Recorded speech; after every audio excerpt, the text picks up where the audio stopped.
And Mike asked me to kind of share my faith story. And some of you guys that have done this, like Jake, have pretty dramatic stories. They're very interesting to listen to. I really enjoyed that. And anyway, my story's not like that. It's probably like what a lot of you guys' stories are, kind of a slower baked story, I would say, where lots of people have been instrumental in your life. So my story probably kind of started in 5th grade, although I didn't know it at that time. I grew up disciples of Christ. We always went to church. And when I was in about 6th grade, maybe 7th grade, we changed churches. The church had kind of a split, and a lot of people left, and we ended up going to a Methodist church, Wickline United Methodist in Midwest City, where my parents still go today.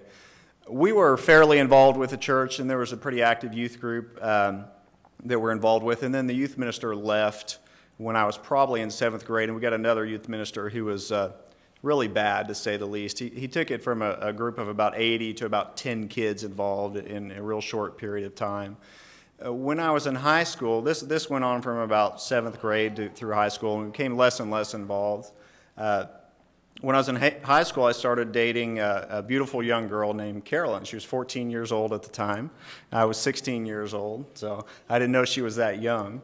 And it so happened that my 5th grade teacher was her grandmother. So for those of you who know Carolyn fairly well, you know her grandparents were instrumental in her upbringing. So they were members or are members at Ridgecrest Church of Christ, and very influential in her life, and therefore very influential in my life. So I started going to Del City Church of Christ with Carolyn, mostly on Wednesdays at first, and then I would go Sunday evenings and became more and more involved. I quickly became more involved with Del City Church of Christ than I became with the Methodist Church where I was a member.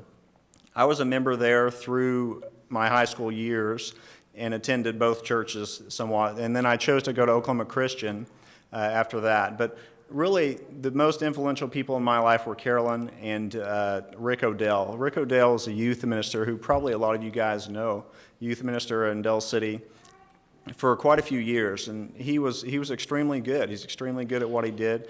He got us involved, and the thing that probably changed the most in that time period for me is I started looking at what does the Bible actually say. Methodists have a lot of things they do that are strictly based on tradition. So that doesn't necessarily make it wrong, but it doesn't necessarily come from the Bible. One thing they do is infant baptism, which I've never understood because you'll never find it. I didn't question that when I was maybe in 8th or 9th grade. You know, I never looked at that. It didn't ever occur to me. And this kind of thing is the one thing that's always drawn me to the Church of Christ. I'm a very literal person. I like to see how things work. And anything we do, you can say, well, this is why we do it. It's in the Bible right here.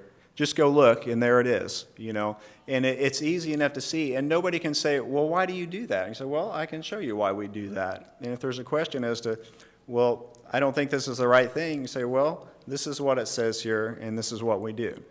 So that was very appealing to me as someone who likes to see where things come from and how they work. So as I was at Oklahoma Christian, of course, I got more involved with the Church of Christ at that point. And when I graduated, Carolyn and I got married. She had been to 2 years of college, and I'd been to 3, and we went to Tahlequah at that point and became very involved in the South College Church of Christ in Tahlequah. A really great congregation with a lot of, I would say, leaders in the congregation that instantly took us under their wing. That was probably a big maturing process for me. I was very immature at that time, being 20, 21 years old, however old I was. And I learned a lot during that time period, and there's some people at that church that I'm grateful for to that as well. So that's kind of my story. Probably the most influential people in my life were Carolyn and Rick O'Dell as far as where I am today, you know. So I feel my story is probably similar to a lot of you guys out there in many ways. It's not the instantly amazing kind of story like you hear from Jake or some of you other that have these stories that are life-changing events. I didn't have any of that. It was a slow process over many years. And this kind of, when I thought about this, when Mike asked me to say this, there was kind of one verse that came to mind. It doesn't apply exactly, but the concept is the same. So I'm going to leave you with 1 Peter verses 1 and 2. Wives, in the same way, submit yourselves to your own husbands, so that if any of them do not believe the word, they may be won over without words by the behavior of their wives, when they see the purity and reverence of your lives. So that's something that comes to mind. That's kind of the example that Carolyn was to me. And it was before we were married, but the concept is the same. So that's how I ended up where I am today. I appreciate the opportunity to come up here. Thank you.